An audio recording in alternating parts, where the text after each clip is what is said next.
So in this video, we're going to be talking about a video I spoke about doing a while ago about doctors buying their own PPE or relying on donations. So this article is from last month, but at the same time, there is still a GoFundMe to in order to get more PPE, and it's got 25,000. The target's to hit 100k. I don't know how likely that is, but if you want to donate, then please feel free to do so. So yeah, feel free to donate. A lot of people have donated. They've donated. They've managed to get about 25,000. And so yeah, the target's 100k. But yeah, so if we look here, almost half of doctors in England might be buying their own protective equipment or are relying on donations, according to a survey done by the British Medical Association, the BMA. They're a very big organisation. The survey of more than 16,000 doctors also found that 65% feel they are only partly or not at all protected on the front line of the coronavirus crisis. One of them said the situation is an outrage for all staff. The government said it's working around the clock to deliver equipment. Remember, working 25 days a week, 100 hours a day, all that stuff.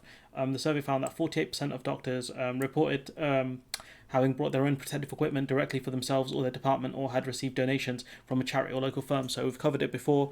There was a big Telegraph story about how there were stores of PPE within the UK in warehouses, which these companies eventually sold to EU-based countries purely because the British government did not buy them from these warehouses, which is what's it called, shambolic, to be honest. At the time, we were at the moment we're at the mercy of donations or purchasing them. Imagine like fifth/sixth biggest economy in the world.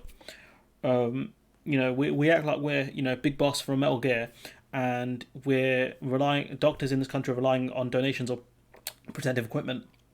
How embarrassing is that? He said that the survey showed supplies were improving but had not reached a point where staff could be assured they would be adequately protected from the infection. GPs appear to be more affected from PPE shortages. 55% of family doctors said they had to source their own equipment, compared to 38% of hospital doctors, which is just, it's beyond belief, to be honest.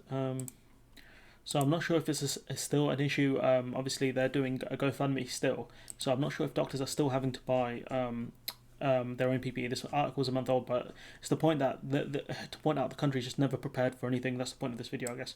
Dr. Helen Kirby is a GP at Riverside Health Partnership in Retford, Nottinghamshire. She told the BBC that the partnership had not received any PPE from the government since early March. She said that staff had resorted to buying their own PPE and otherwise dependent on donations, including goggles and visors made by local schools. So this links into the other story I've done about Cameron Douglas, who made his own PPE using a 3D printer. So we can see that was the case, that even doctors had to rely on schools making PPE, whether that's through materials or whatever else.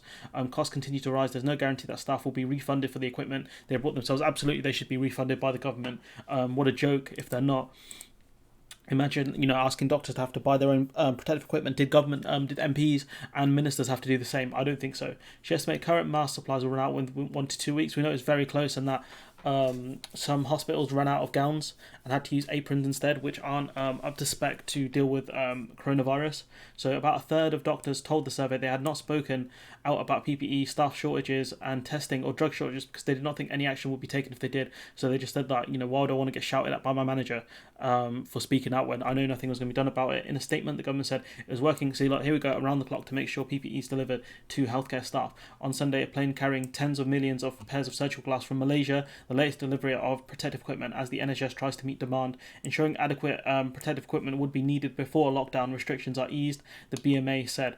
And so there are still issues with protective equipment, not as much as there were in May, but the fact that we're relying on doctors are relying on donations, among other things, is just shambolic. And so I've closed the article by mistake. And so look, I'm gonna leave it there. I'll leave a link in for the Just Giving donation if you want to donate any money. And yeah, let me know what you guys think in the comments below, and hopefully I'll see you in the next one.